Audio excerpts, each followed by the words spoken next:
আর কি কুটে নিলাম। আর এখন হচ্ছে ফাইনালি মরিচের পাউডার, ধনিয়া, হলদি সব কিছু আমি একসাথে নিয়ে নিলাম। আর রান্না আপনি যদি সব কিছু হাতের কাছে থাকে, সব উপকরণ, তাহলে দৌড়িয়ে রান্না লাগে না, দৌড়াদৌড়ি করা লাগে না। তো আমি সব উপকরণ একসাথে মানে রেডি করার বাদে তখন আমি হচ্ছে গ্যাস ওভেন বা কারেন্ট সুইচটা দিয়ে আপনাদের সাথে গল্প করতে করতে বাকি রান্নাটুকু আমি কমপ্লিট করি। আর সব কিছুই একসাথে দেখা নিয়েও যায়। যেমন ধরিলাম ও দেখো আমার রসুন দেওয়া নাই পেঁয়াজও, বাট আমি রসুন এক্সট্রা করে নিছি, পেঁয়াজ কাঁচামরিচ লই লিছি। এখন হচ্ছে আমি যে সময় আমার ফায়ারটা অন করার বাদে আমার ননস্টিকের প্যান খান যে সময় গরম হয়ে যাব, তো ওইটা আমার দিতে এটা মানে আমি লতার মাঝে রসুনগুলা লাগতো করি আর কি ঘষা করা আপনারা দেখা। তো ও তো আমি যখন হচ্ছে আমার প্যান সবটা রেডিও আপনার তোরে দেখাইলাম আবার আমার লতা রান্নার ইনগ্রিডিয়েন্টস কিতা। আর এখন হচ্ছে আমি তেলের বোতলটা খুলে তো পেঁয়াজ রসুন কাঁচামরিচ বলে আদা বলে দিচ্ছি শুটকি দিয়ে ছোটো ইসা দিয়ে, যেহেতু গ্রামীণ লতা রান্না করতেছে কচুরলতি, এটাতে আদা তো প্রশ্ন উঠে না। তো এখন হচ্ছে তাওয়াটা আমার গরম হয়ে গেছে। আমি ননস্টিকি প্যানের মধ্যে আর কি সবসময় লতা রান্ধি, বাটিটা একটা থাকতো আস্তে আস্তে আর কি যাতে ভেঙে না যায়। তাই এটা আমার কিন্তু লতা রান্না করতে প্রায় 1 ঘন্টা চলে যায় সব কিছু জোগাড় করতে করতে। আপনারা অনেকেই অত যত্ন সহকারে রান্না কিন্তু গাইজ আমি করি, আর অলওয়েজ আমার রান্না খুবই মজা হয়।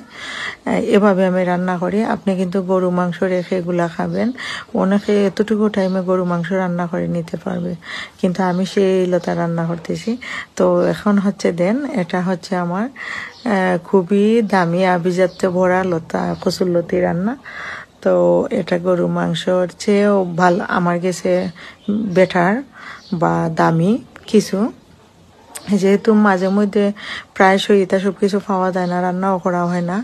আর এগুলো মেলানেও বহুত কষ্ট, অনেকগুলো ব্যাপার স্যাপার ও চিংড়ি, ছোটো ইসা, লতি, এর বাদে শুটকি সব কিছু জোগাড় করার পর তাই না রান্না করতে হয়।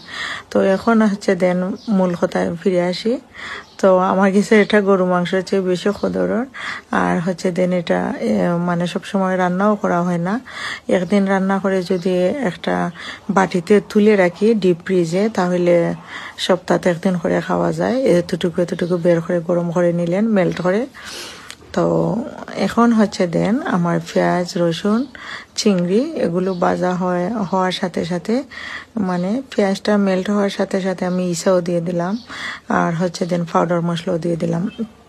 এটা কেন দিলাম, পেঁয়াজটা একটু ব্রাউনি হয়ে আসছে, আর এজন্য আমি চিংড়িটা দিয়ে দিলাম মানে ইসাগুলা আর পাউডার মশলা, যাতে সব স্পাইসগুলা ইসার মধ্যে ঢুকে যায়। আর যখন ইসার মধ্যে সব স্পাইস ঢুকে যাবে, আর এই লতা রান্নার স্বাদটা কিন্তু প্রায় অন্যরকম, আপনি এটা কোনোদিনও ভুলতে পারবেন না। এভাবে আপনারা তো সবসময় খান, একটু আমার মতো করে আভিজাত্য মানে মিলাইয়ে এই কচুরলতিটা এইভাবে রান্না করে খেয়ে দেখবেন। আপনি যদি কোনো অর্গানাইজে কাউকে খাওয়া নাকি রেডি করতে পারলে, এগুলো কিন্তু রেডি করা খুবই টাফ। আমি তো প্রথমেই বলে দিচ্ছি সব কিছু মেলানো যায় না অনেক সময়। আর আমি কিন্তু সব কিছু না মিলাইলে লতাও খাই না, এতে লতাও না খাইয়া থাকি আর কি। তো এখন হচ্ছে আমি আমার হামানদিস্তার ধুইয়া একটু জল দিলাইলাম, যাতে মশলাগুলো কি ফুরিয়ে না যায়, আর চিংড়িটাও প্রপার মানে বয়েলড হয়ে যায়। আর স্পাইসগুলো আর কি একটু খসানোর জন্য চিংড়ির সাথে মশলাগুলা খসানোর জন্য একটু জল দিয়ে নিলাম। আর হচ্ছে মশলাগুলো আর ফুটবে না, এতে করে সব পাউডার মশলাগুলা মেল্ট হয়ে স্পাইস আর কি এই ছোটো ইসার মধ্যে ঢুকে যাবে, আর জালও হয়ে যাবে। তখন হচ্ছে যখন মশলাটা খসানো হয়ে যাবে, তেলটা উপরে বেশি উঠবে বা তেল ছেড়ে দেবে মশলা, তখন হচ্ছে আমি আমার মানে ফ্রোজেন করা লতিগুলো আর কি ঢেলে দেব। তো আপনারা দেখতেই থাকেন কি করি। তো হচ্ছে এখন পানি শুকাই গেছে, পানি শুকানোর বাদে আর কি ড্রাই হয়ে গেছে। এখন হচ্ছে কচুরলতিগুলো দিয়ে দিচ্ছি। কচুরলতিগুলো দিয়ে দেওয়ার পর তো আইস রয়েছে একটু, তবে এখানেও মানে আগুনের তাপ পাওয়ার বাদে আস্তে আস্তে বাকি আইসগুলা মানে মেল্ট হয়ে যাবে। আমি পানিটা দিব না, এটা লতা থেকে মানে আইসটা ছুটে ছুটে কিছু পানি জমে গেছে এখন, আর দিয়ে দিলে অসুবিধা নেই। তারপর ভাবলাম যে একটা একটা করে তুলতে সময় লাগবে, দিয়েই দিই, যেহেতু আমার এখানে লতা তো পুরোপুরি বয়েল নাই, আর কিছু বয়েল বাকি আছে, রান্নার আর কি বাকি আছে, মাত্র 25% বয়েল করে আমি ডিপো কালেক্ট করছিলাম। আপনারাও কোনো জিপার বা ফ্রোজেন কোনো ব্যাগে ভরে রাখতে পারবেন। তো আমি দেন এগুলো দেওয়ার পর আর বেশি নাড়াচাড়া করতেছি না, যেহেতু মশলার মধ্যে একটু জল আসেই, তাইলে পুড়ে যাওয়ার ভয় নেই। আস্তে আস্তে আস্তে আস্তে আর এই আমার আষাঢ়ি ছোটো চামচটা, এটা দিয়ে বড় মাছ বলেন আর এই ছোটোখাটো রান্না বলেন, এগুলো রান্না করতে খুবই ইজি, কারণ এটা চামচ মানে সিফা দিয়ে ঢুকে আবার বের করতে পারবেন আর কি, মানে কোনো লতা হোক বা বড় মাছ হোক, যে কোনো রান্না কি এগুলো ভেঙে যায় না।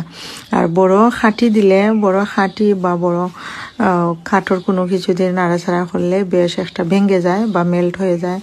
বড় জিনিসও গুতা তো বড় করে লাগে, এর জন্য আর কি আমি বললাম ছোটো এই আষাঢ়ি চামচটা আমি অলওয়েজ এটা দিয়ে রান্না করি। আপনারা যাতে বুঝেন আর কি, এটা দেখে আমি নাড়াচাড়া করতেছি বা রান্না করতেছি, সেই জন্যই এত কাহিনী বলে দিলাম। আর দেন এখন আমি অ্যাড করে দেবো ফাইনালি, যেহেতু এটা গ্রামীণ, শুটকি ছাড়া লতা মজা নাই, লতা খাইতে হইলে শুটকি লাগে। তখন আমি কিভাবে শুটকিটা অ্যাড করি, কিছু সিলেটের মানুষ আর কি বেশি খায় বাঁশপাতা মাছের শীতল শুটকি, যেটা এটারে বালা করি আইসলা ছুটাইয়া দইয়া, আর আমি ছোটো একটা আমার খড়াই মাঝে ছোটো একটা লোয়ারির মাঝে আর কি বাঁশপাতা মাছের শুটকি গুণ দিয়া আর পানি দিয়া আলাদা জাল করে লিছি, এতে করে মুড়োর মধ্যে খাটা কুটা গোছা রই যাব।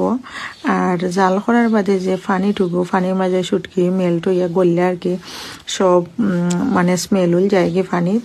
তো আমি চিনো লতার সাইডে দিয়ে ডাইলা দিলাইম। আর লতা তো আমার রান্না করতে হবে, এগুলো খুব বড়ও নাই ছোটও নাই, কিন্তু কিছু বয়স্ক মাঝারি আকার লতা আর কি, এখন ভালো করে জাল হতে হবে, না হইলে কিন্তু আবার মজা লাগবে না। সিদ্ধ তো হতে হবে, কুক হতে গেলে কিছু জল দিতে হবে। তাই ভাবলাম শুটকি বাঁশপাতা মাছ আর শীতল শুটকিটা দইয়া বালা করি আমি ছোটো কড়াইয়ের মাঝে দিলাইলাম, দিয়া পানি দিয়ে জাল কইরা এখন ওইটা আমি এখানে শিরা ইউজ করতেছি, মানে জুল আর কি ইউজ করতেছি, জল যেটা আমি এই শুটকির জাল করা জলটুকু দিয়েই আমি বাকি লতা রান্নাটা কমপ্লিট করব। তো আপনারা দেখতেছেন কি রকম কি করতেছি। এখন নাড়াচাড়া করে উপর নিচ করে যখন এই জলটা আস্তে আস্তে আগুনে মানে শুকিয়ে আসবে, তখন দেন ফাইনালি আমি আগুনটা আমার ফায়ারটা অফ করে দেব।